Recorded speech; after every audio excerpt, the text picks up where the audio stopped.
Thank you very much. If you are just joining me on this video, the purpose of this video is regard to the Nigerian guy who died at the Calgary airport during his deportation. It's been almost 5 days or 4 days I wanted to make this video, but each time I try to make this video and I remember this guy, I felt so weak. But finally I decided I'm going to make this video because the death of this guy is a preventable one. This guy called Idewu Alo is a Nigerian guy who has been in Canada for years, and his refugee application was rejected, and he applied what is called pre-removal assessment, in abbreviation PRAA. That is pre-removal assessment, which is kind of the last resort of every refugee applicant in Canada that needs to, the purpose of pre-removal assessment is to assess the last result of the risk which applicant may face if he is deported to the country of origin. Now, in this context, this pre-removal assessment, which is called PRA in Canada, is almost say no to everyone. You can do your research about this pre-removal assessment. And for this reason, this is the exact reason I'm calling on the government to create an organization called the Immigration Ombudsman. Immigration Ombudsman, which I'm advocating, is to take care of the oversight of all the rejected refugee and asylum seekers. As you may be aware, I am the founder of Ekens Foundation International, which is an organization that is advocating for immigration reform based on first-hand experience. Based on that, I have written to the government to enact this immigration ombudsman. However, most of the reason why I'm asking for this organization is because the immigration officers, most of them are acting on discriminatory form and ego, and this act affects a lot of immigrants based on first-hand information or experience.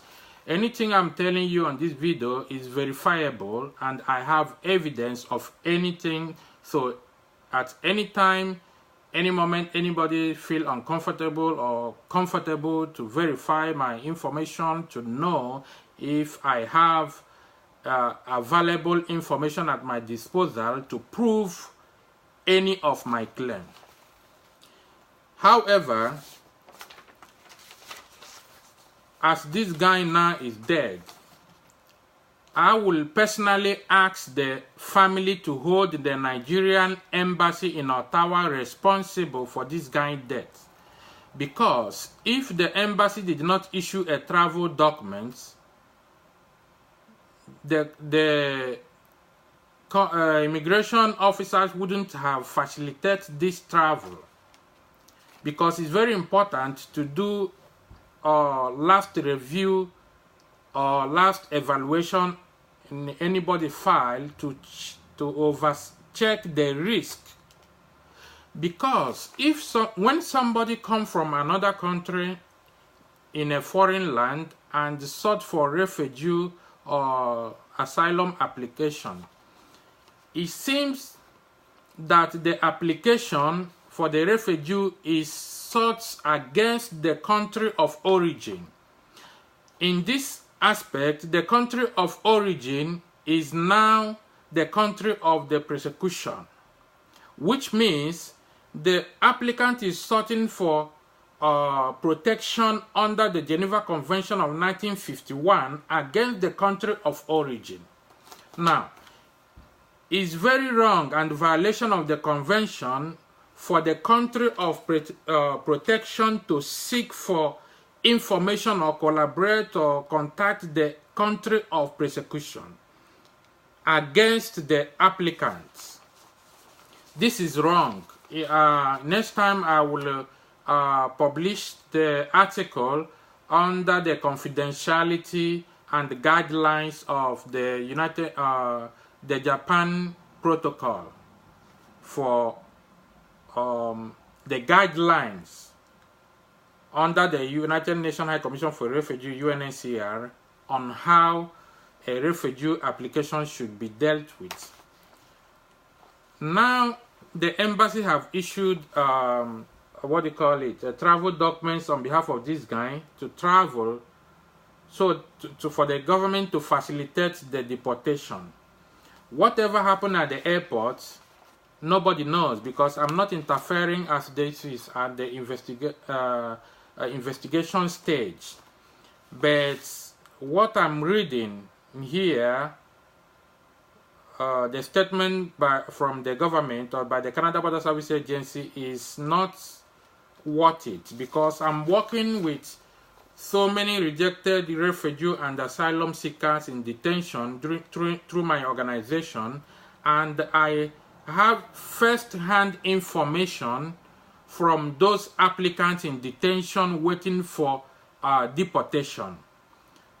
And I have related this information to the central government, because it seems like those officers, most of them are acting on impunity, because they believe nobody can be able to question them. And in order to eradicate this backlog or the systematic error, it's very important to limit the power of those officers. I'm not afraid of this publication. I'm not afraid of justice, because anybody can fight justice anywhere in the world. I'm going to give a typical example, because somebody called me today on a post that I posted on my Facebook page to support the current immigration minister, Ahmed Hussein, who is a Somalian origin, and the 2019 election is coming close, so every elected members are seeking for re-election. So I posted article that this guy should be re-elected, but somebody called me today and said, look, why are you still supporting this guy? I'm supporting him. I'm going to clear this mind-boggling, because I'm supporting this guy because he's someone who came from Somalia and sought for refugee application in Canada and was granted a refugee, and he made his way. He became a lawyer. Now he's a member of the parliament. He's a minister of immigration. This is a typical example of the Canadian immigration system. And I know that the Trudeau government has been trying to reform the immigration system. However, it's not an easy task to reform this sector in less than 3 years in power, because it took the former conservative government almost 9 to 10 years to destroy this immigration system. As you may know, there are still some people within, like this guy that is dead, has been here for almost 11 to 12 years, if I'm not mistaken. And he died during the deportation process, according to the report, say intoxication. Everybody know what this means. Because the conservative government destroyed the immigration system, because they are conservative government. So, and the Trudeau government has been trying to dismantle this institution in order to get it right. So I'm not going to take your time because I'm about to go to the meeting.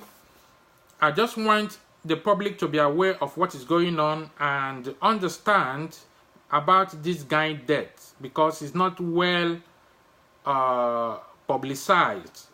Because as you may be aware, if this guy is from another country, maybe the country may react. I called the Nigerian embassy on Friday. As usual, they don't return a call because I know this guy personally, and it's good to speak when you are alive, not when you are dead. Thank you very much. And if you want to subscribe to my Facebook, Ekens Foundation International, I will be publishing more information about this guy's death. And I thank you for your support, and fight for justice anywhere you are, irrespective of what you are passing through. Justice delay is not a justice denied. Thank you very much.